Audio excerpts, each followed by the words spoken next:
ہاتھوں ڈولا اٹھا کے بولے یا رسول اللہ کہ غسل برا کی بازو بناتے رہیں گے ہم، ہر گھر میں 20 ان کا جلاتے رہیں گے ہم، اور دنیا میں زندگی کا گر سلسلہ رہا ارے غسل برا کا ڈنکا بجاتے رہیں گے ہم۔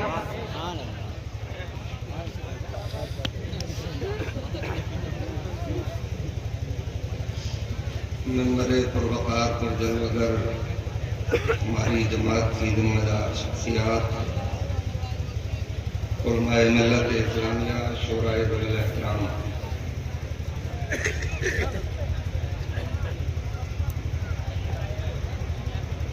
عرس مبارک کی کمیٹی کے عہدیداران و ممبران،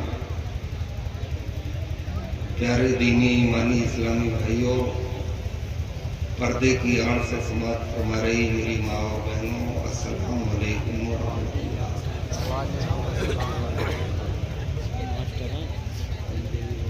نحمدہ ونصلی علی رسولہ الکریم، اما بعد، اعوذ باللہ من الشیطان الرجیم، بسم اللہ الرحمن الرحیم۔ الہاکم التکاثر حتی زرتم المقابر، صدق اللہ مولانا العظیم وبلغنا رسولہ النبی الامی الکریم الرؤوف الرحیم۔ یا الہی رحم فرما مصطفیٰ کے واسطے، یا رسول اللہ کرم کیجئے خدا کے واسطے، مشکلیں حل کر شہ مشکل کشا کے واسطے، کربلائیں رد شہید کربلا کے واسطے، قادری کر قادری رد قادریوں میں اٹھا، قدر عبد القادر قدرت نما کے واسطے، یا خدا کر غوث اعظم کے غلاموں میں قبول، مفتی اعظم جناب مصطفیٰ کے واسطے۔ آپ کا جیسا من چاہے، جیسا آپ کا دل کرے، زور سے یا آہستہ سے، مگر دل کی گہرائیوں سے اپنے آقا کو یاد کیجئے اور جھوم کر درود پاک کا نذرانہ پیش کریے۔ پڑھے اللہم صلی اللہ علیہ مولانا محمد مبارک وسلم، صلاۃ و سلام علیک یا رسول اللہ، یا حبیب اللہ، یا نبی اللہ۔ محمد مصطفیٰ جلوہ دکھا دو بے حجابانہ، محمد مصطفیٰ جلوہ دکھا دو بے حجابانہ، میرا دل بھی چراغ حسن کا بن جائے پروانہ، اور مدینے چل کے سلطان عرب سے بھیک مانگیں گے، مدینے چل کے سلطان عرب سے بھیک مانگیں گے، فقیروں کے لیے موجود ہے دربار شاہانہ۔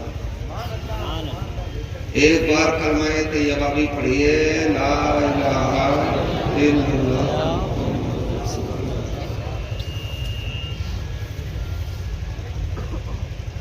ابھی ایک اصلاحی بیان آپ نے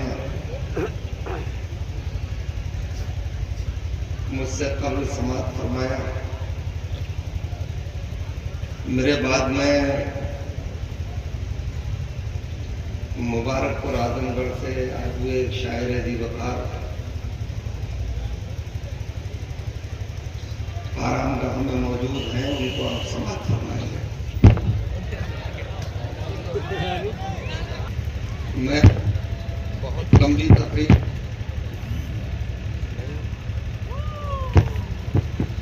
بلکہ مختصر گفتگو مجھے کرنا ہے، مگر آپ سے گزارش ہے کہ میری ایک ایک بات آپ دل جمعی کے ساتھ سماعت فرمائیں۔ نعرے مجھے بہت پسند نہیں ہیں،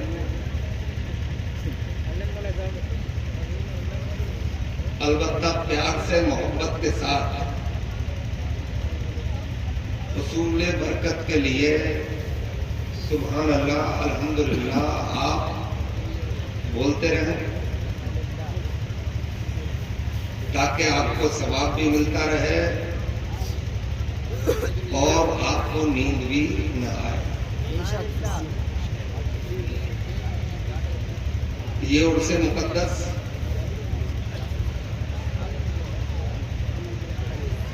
کا انعقاد جو سالانہ ہوتا ہے، میں اہل کمیٹی کو اور بستی والوں کو مبارکباد دیتا ہوں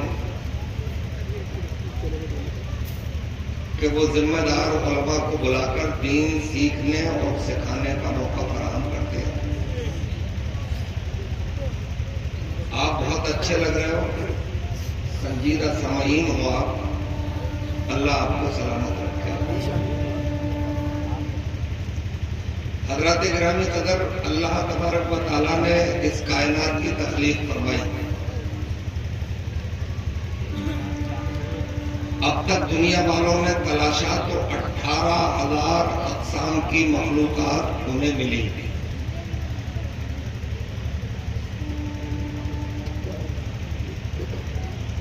ان مخلوقات میں سب سے اعلیٰ، سب سے افضل، سب سے بہتر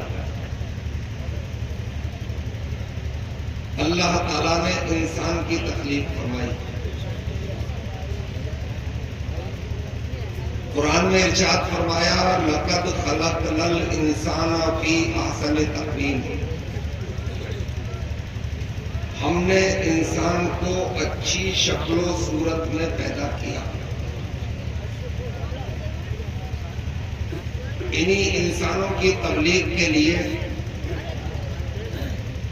1,24,000 انبیاء و رسول اس دنیا میں مبعوث فرمائے۔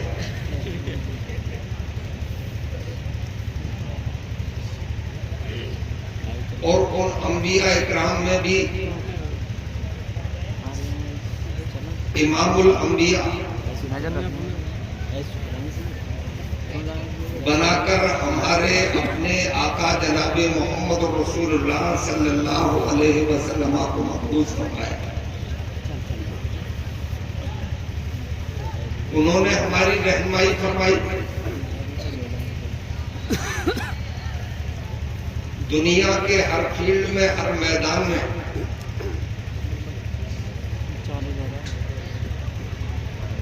ہمیں سرکار نے کامیابی کا نقطہ عطا فرمایا۔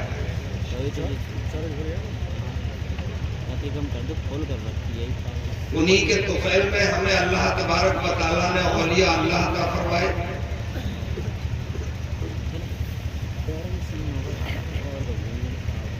جن کی بارگاہ میں ہم خراج عقیدت پیش کرتے ہیں،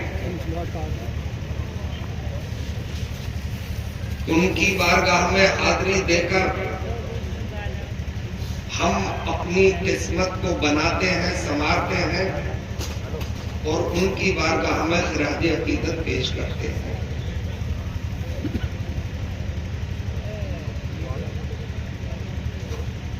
انہی اولیاء اللہ نے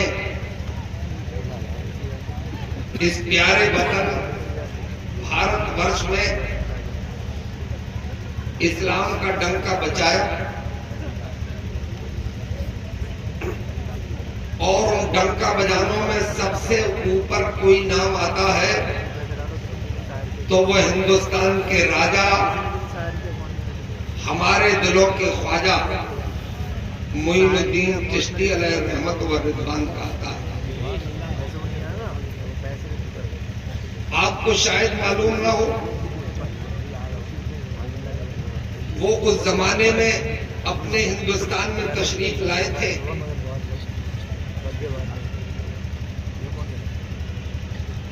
جب ہندوستان میں افغانستان کا ایک سورما آیا تھا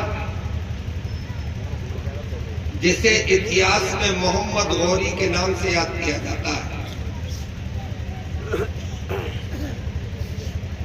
اس کا مقابلہ راجہ پتھورا رائے سے ہوا تھا جو اجمیر کا راجہ تھا،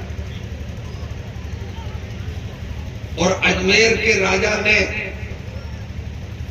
محمد غوری کو شکست فاش دی اور اسے میدان چھوڑ کے جانا پڑا۔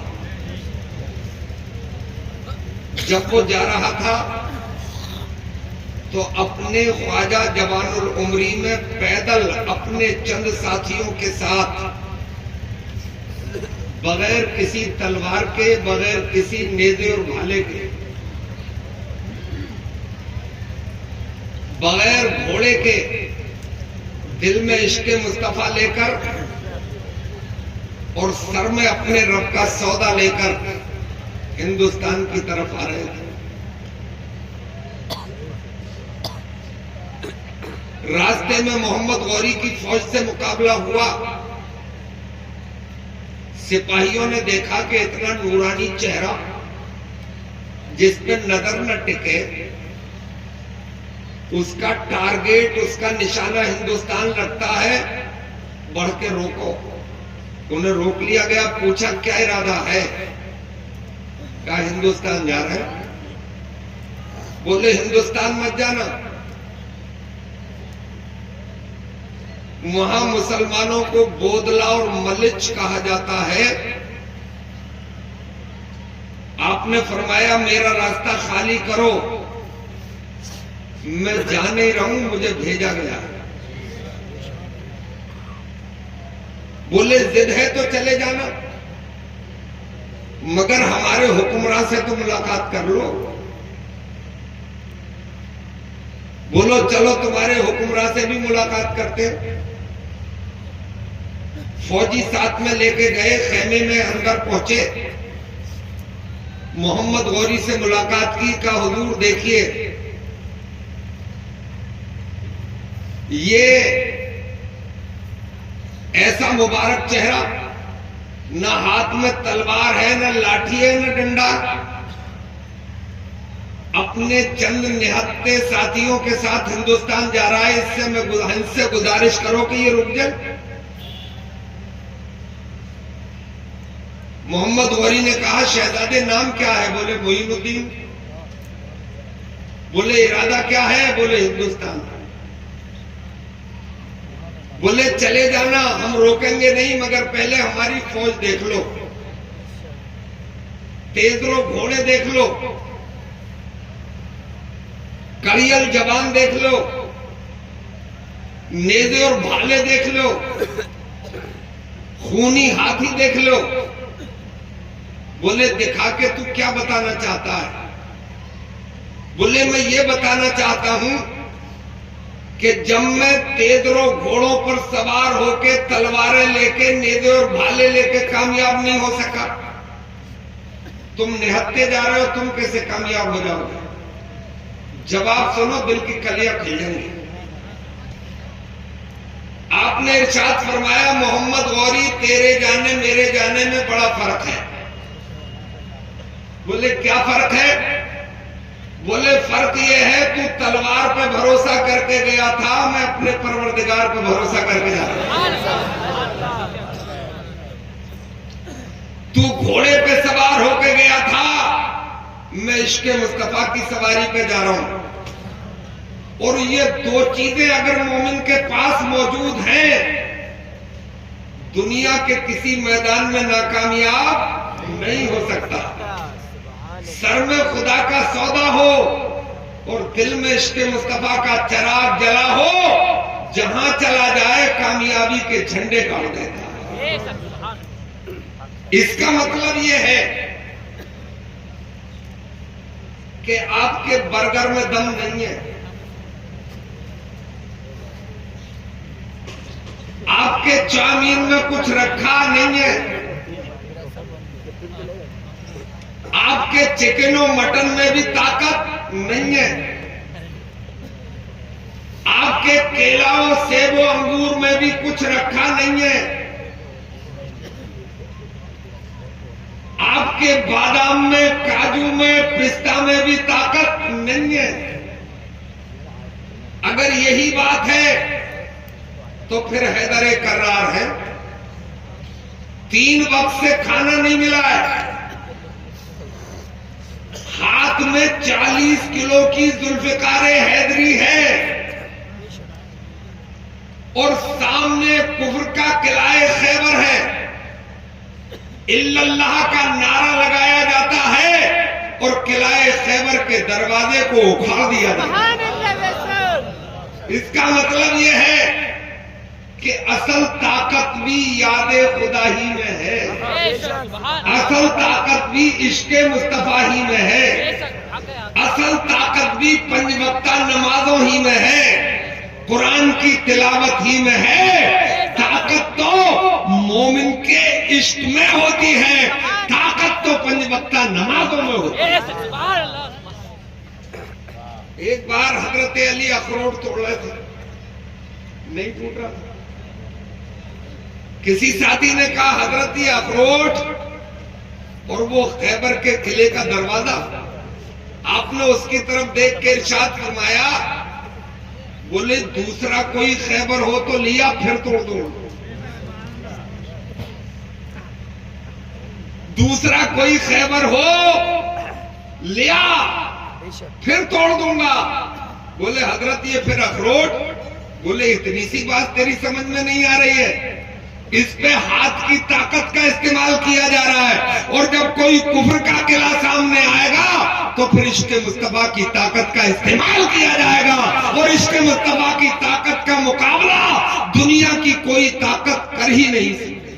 نعرہ تکبیر، نعرہ رسالت، نعرہ غوث، مسلک اعلیٰ حضرت، فیضان مولا علی، فیضان منجتن پاک، فیضان صحابہ اکرام، زندہ۔ اس کا مطلب یہ ہے میرے دینی بھائیوں، سمجھو غور کرو،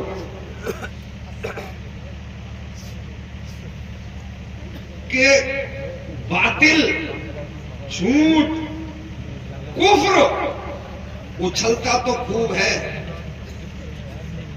خوب شور مچاتا ہے، مگر زیادہ دن کے لیے نہیں۔ ایک دن گیند آ کے ایمان والوں کے پالے میں گرتی ہے، اس لیے کہ اسلام کو، سچائی کو ہمیشہ کے لیے مٹایا نہیں جا سکتا، گھٹایا نہیں جا سکتا۔ جب اسلام آتا ہے، جب حق آتا ہے، تو باطل کو میدان چھوڑ نہیں پڑتا۔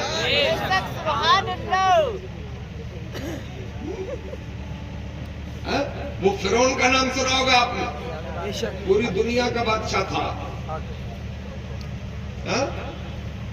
کسی نجومی نے اسے بتا دیا کہ ایک بچہ پیدا ہونے والا ہے اور وہ تیری حکومت کی کلیاں اڑا دے گا۔ بولے پیدا ہی نہیں ہونے دوں گا۔ اس نے حکم جاری کیا کہ کوئی مرد عورت کے قریب نہیں جائے گا، کوئی عورت مرد کے قریب نہیں جائے گی، اور اگر کوئی دھوکے سے مل بھی لے تو دائیں تیار کر رکھی تھی کہ جب بچہ جنو، لڑکی ہو تو چھوڑ دینا اور لڑکا ہو تو گلا دبا دینا۔ کس لیے؟ اس لیے کہ جب تک جیوں گا اچھلتا رہوں گا، جب تک جیوں گا عیش کرتا رہوں گا، جب تک رہوں گا مزے لیتے رہوں گا۔ مگر اللہ نے موسیٰ پیدا کر دیے اور اسی کے گھر میں پھلوا بھی دیے اور انہی کے ذریعے اس کی تحت نیز بھی کروا دیا۔ اس کا مطلب یہ ہوا کہ ہمیں راستہ تلاش کرنے کی ضرورت نہیں ہے، ہمیں اپنے پروردگار کو راضی کرنے کی ضرورت ہے۔ نعرہ تکبیر، نعرہ رسالت، مسلک اعلیٰ حضرت علامہ مفتی شکیل احمد صاحب قبلہ، نعرہ تکبیر۔ اور ہمیں مزہ کس بات پہ آتا ہے؟ ہمیں معلوم ہے نا 35 سال سے جلسے کر رہے ہیں، ہمیں معلوم ہے ابھی نیچے سے نعرہ لگے گا، ہمیں معلوم ہے کہ ابھی آپ اچھلو گے۔ جیسے ہی اوپر سے یہ خبر پہنچی کہ وہ ہمارے خواجہ صاحب نے ایک پیالے میں پورا انا ساگر منگا لیا تھا، نعرے لگ گئے۔ ارے یہ چھوٹی باتیں ہیں، یہ بونی باتیں ہیں۔ جب ہم نے یہ مان ہی لیا کہ اللہ نے انہیں اپنا ولی بنا دیا تھا، تو انا ساگر بیچتا کیا ہے؟ وہ چاہتے تو سمندر پیالے میں آ جاتا، مگر خواجہ صاحب ایران میں پیدا ہوئے تھے، ہزاروں کلومیٹر کا سفر کر کے بھارت میں آئے۔ کس لیے؟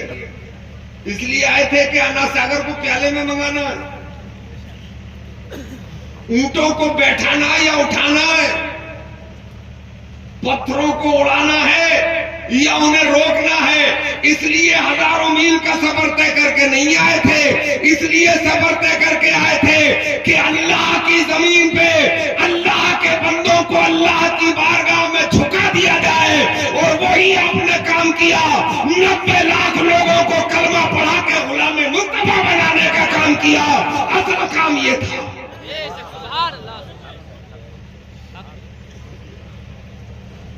اس لیے آئے تھے. تو اللہ والوں کی شان تو بڑی نرالی ہے، مگر انہوں نے جو کام کیے ہیں کیا اس کام پہ کبھی ہم نے غور کیا؟ وہ دل کی دنیا بدلتے ہیں. ان کی بارگاہ میں حاضری دے کر ہمارے دل میں جب یہ احساس ہو جائے کہ اب نماز قضا نہیں کرنا، رمضان کے مہینے میں روزے رکھنا ہے، اگر ہم مالدار ہیں تو ہمیں زکوٰۃ ادا کرنا ہے، اگر یہ احساس پیدا ہو جائے تو مان لینا کہ ہماری حاضری قبول ہے. اور اگر یہ احساس پیدا نہیں ہوا تو اس کا مطلب یہ ہے کہ ہم نے صرف ٹکر ماری، ہماری حاضری قبول نہیں ہوئی. اب ایک خاص بات سنو اگر من لگے آپ کا. یہ ہمارا جسم ہے نا، جسم اللہ نے اسے مٹی سے بنایا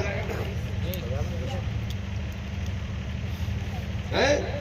اس کا مین فارمولا ہے مٹی، اور اس میں 2 طاقتور چیزیں رکھی. ایک نفس جو مٹی سے پیدا کیا گیا، ایک روح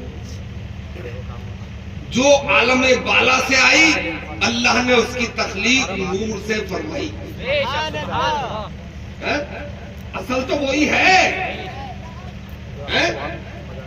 ارے وہ اگر نکل جائے تو باڈی کا تو کچھ پارٹ بدلا نہیں جاتا. آنکھ بھی وہی ہے، کان بھی وہی ہے، ناک بھی وہی ہے، پورا اسٹرکچر وہی ہے، مگر باپ بیٹے کے لیے کہہ رہا اٹھا لو بہت دیر ہو گئی. بیٹا باپ کے لیے کہہ رہا جلدی کرو 24 گھنٹے ہو گئے. کہتا ہے نہیں کہتا ہے؟ باپ بیٹے کے لیے، بیٹا باپ کے لیے. اس کا مطلب یہ ہے جو دیکھ رہا ہے وہ کچھ بھی نہیں ہے، اور جو دیکھتا نہیں ہے وہی سب کچھ ہے. تو یہ 2 طاقتور چیزیں ہیں. روز باڈی میں الیکشن ہوتا ہے، سمجھو، روز الیکشن، روز انتخاب ہوتا ہے، اور 2 کینڈیڈیٹ ہوتے ہیں حاکم اعلیٰ بننے کے لیے. آپ ہندوستان کی بھاشا میں سمجھو پرائم منسٹر بننے کے لیے. ایک ہوتا ہے نفس اور ایک ہوتی ہے روح. اگر آپ کی باڈی نے ووٹ کر دیا آپ کے نفس کو تو اب آنکھ کھلے گی اس کے حکم سے، زبان چلے گی اس کے حکم سے، ہاتھ اٹھے گا اس کے حکم سے، کیونکہ وہ پرائم منسٹر آف باڈی ہے. آپ کا حاکم اعلیٰ ہے. اب قدم اٹھیں گے اس کے حکم پر. آپ کو احساس ہے اس بات کا؟ کیوں؟ اس لیے کہ جب آپ کا پرائم منسٹر نفس ہوگا تو پھر سجدوں کی طلب نہیں ہوگی، پھر دین میں من نہیں لگے گا، پھر اسلام میں من نہیں لگے گا، پھر مسجد کی طرف قدم نہیں اٹھیں گے.